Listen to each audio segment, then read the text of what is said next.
ATD mempersembahkan Demo Tools Enterprise Arsitektur yang dapat membantu pengelolaan konten arsitektur dalam suatu perusahaan. Berikut adalah contoh sekilas mengenai pemanfaatan Tools Enterprise Arsitektur berbentuk diagram, report, dan dashboard dalam Journey Digital Enterprise Architecture dari level strategi, bisnis, data, aplikasi, teknologi, hingga implementasi proyek. Berikut merupakan tampilan awal Enterprise Arsitektur Portal saat membuka arsitektur suatu perusahaan yang menampilkan navigasi untuk mempermudah stakeholder dalam melihat, mencari, serta menganalisis fokus domain yang digunakan sebagai bahan pembuat keputusan. Arsitektur View Landscape menampilkan kelompok diagram sudut pandang atau viewpoint dari layer strategi, bisnis, data atau informasi, aplikasi dan teknologi infrastruktur.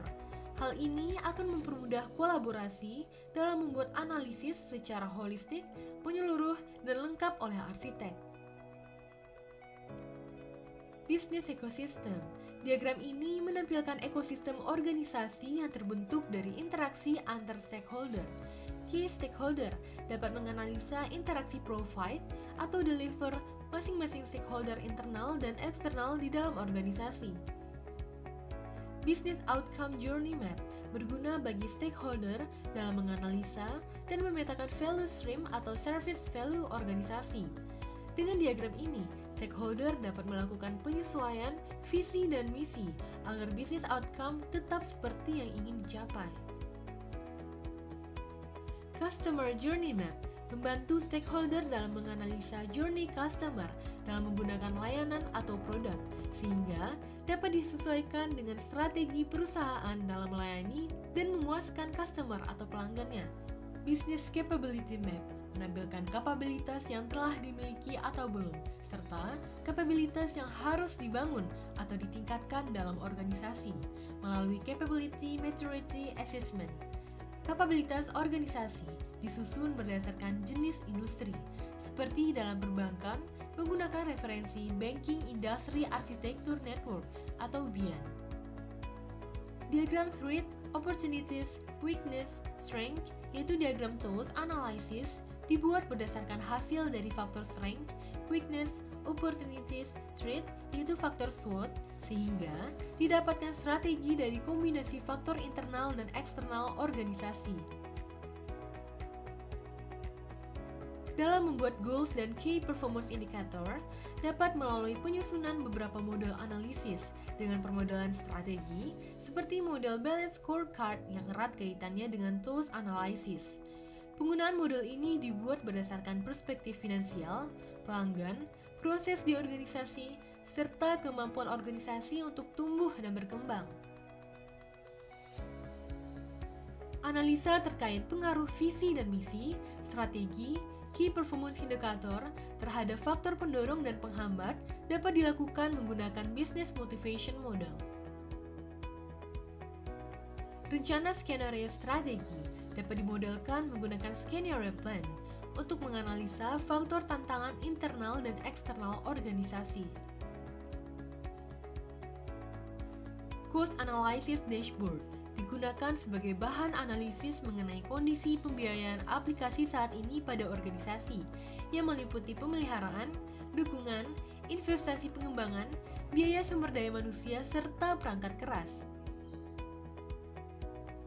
Application Portfolio Analysis digunakan oleh stakeholder dalam memberikan rekomendasi aplikasi pada organisasi.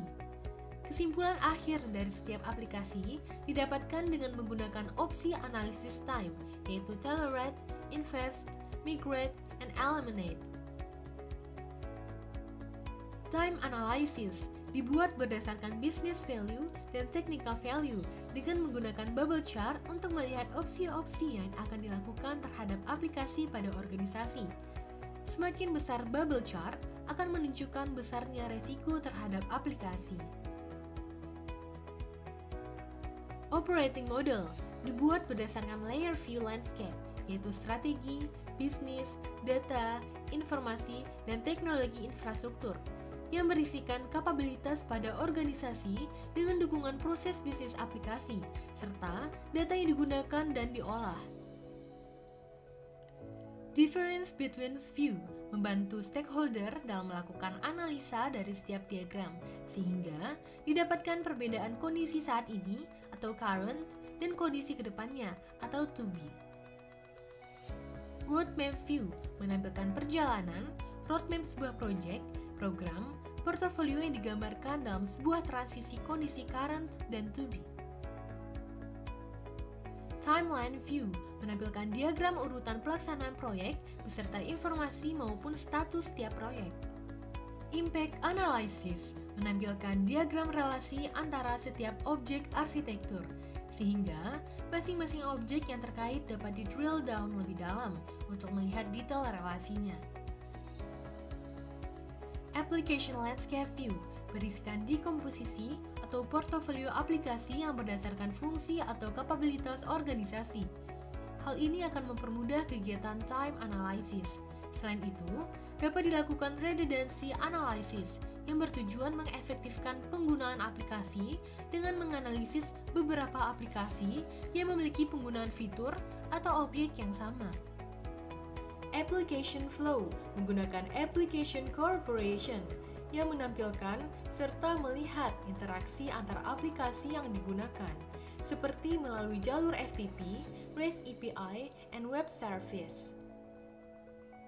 Technology usage menampilkan diagram pengolahan development infrastruktur pendukung aplikasi dan data yang diolah, didukung oleh server atau node, jaringan, OS, database, dan web server, serta dukungan virtualisasi. Teknologi standards. Diagram ini menggunakan objek sistem software untuk menampilkan teknologi yang digunakan di organisasi. Diagram ini dapat menjadi basis dalam menganalisa teknologi obsolescence. Data classification dibuat menggunakan information structure view, menampilkan klasifikasi hingga profil keamanan setiap data atau informasi yang digunakan oleh aplikasi. Life cycle view digunakan stakeholder dalam menganalisa teknologi obsolescence untuk mendapatkan informasi mengenai faktor risiko keamanan apabila terdapat teknologi obsolete yang masih dipakai saat menjalankan aplikasi. Diagram ini dibuat berdasarkan life cycle software aplikasi dan teknologi pendukung.